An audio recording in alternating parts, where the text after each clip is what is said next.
Ce n'est pas tellement qu'on aime répéter les choses, mais parmi nos étudiants en hautes études électriques, j'en vois encore qui n'étaient pas là la dernière fois. Dans un circuit électrique élémentaire, il y a 3 grandeurs essentielles liées entre elles par une loi d'airain, dite loi d'Ohm. Les sources, du genre de celles qu'on trouve sur les murs, délivrent une tension pratiquement constante. U étant fixe, si on diminue R, I va augmenter, et si on augmente R, I va diminuer.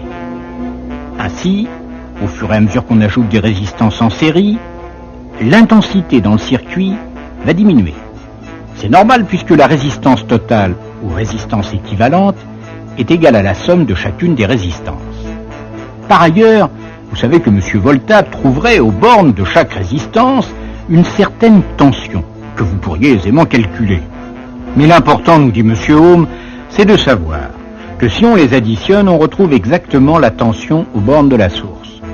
Première conséquence de la loi d'Ohm, en série, la somme des tensions aux bornes des résistances est égale à la tension aux bornes de la source.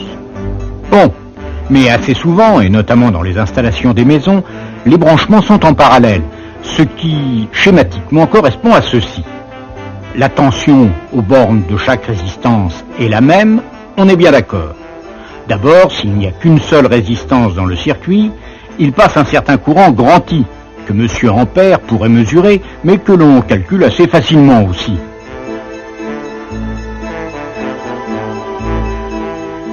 Une deuxième résistance en parallèle va laisser passer un courant I2 de sorte que l'intensité totale augmente. Une troisième résistance laisse passer un courant I3 et notre source, bonne fille, fournit toujours. Donc, deuxième conséquence de notre loi d'Ohm, en parallèle, la somme des intensités dans chaque résistance égale l'intensité totale fournie par la source. Alors il faut que tout ceci soit bien clair. En série, l'intensité est la même dans chaque résistance et la somme des tensions aux bornes est égale à la tension aux bornes de la source.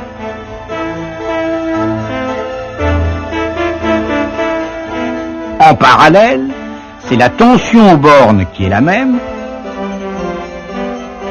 et la somme des intensités est égale à celle qui sort ou revient de la source.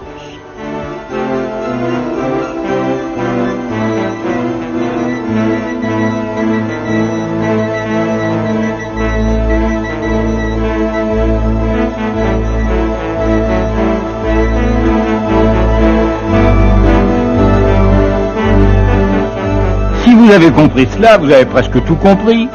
Ah, reste une dernière chose.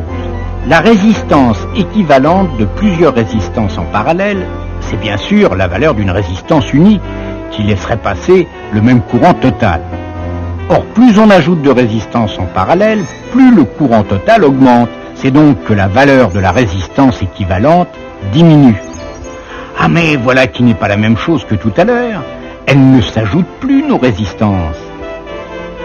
Alors elles font quoi? C'est là qu'on fait appel à notre mathématicien de service.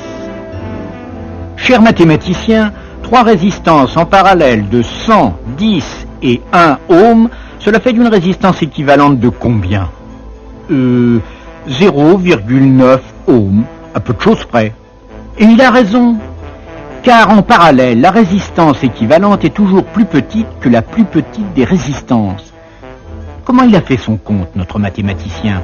Eh bien, il s'est servi des inverses. 1 divisé par R1 plus 1 divisé par R2 plus 1 divisé par R3 égale 1 divisé par R équivalent.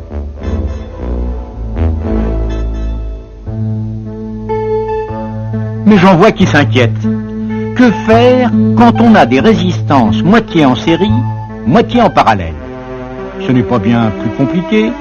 La formule des inverses va nous donner la résistance équivalente des 2 résistances en parallèle. Cette résistance équivalente est alors en série avec la 3e. Et là, elle s'ajoute purement et simplement pour donner la résistance totale. Mais retournons aux sources. Monsieur Volta, est-ce que vos piles de 1,5 volts sont des sources à tension constante comme nos prises de courant? On va voir.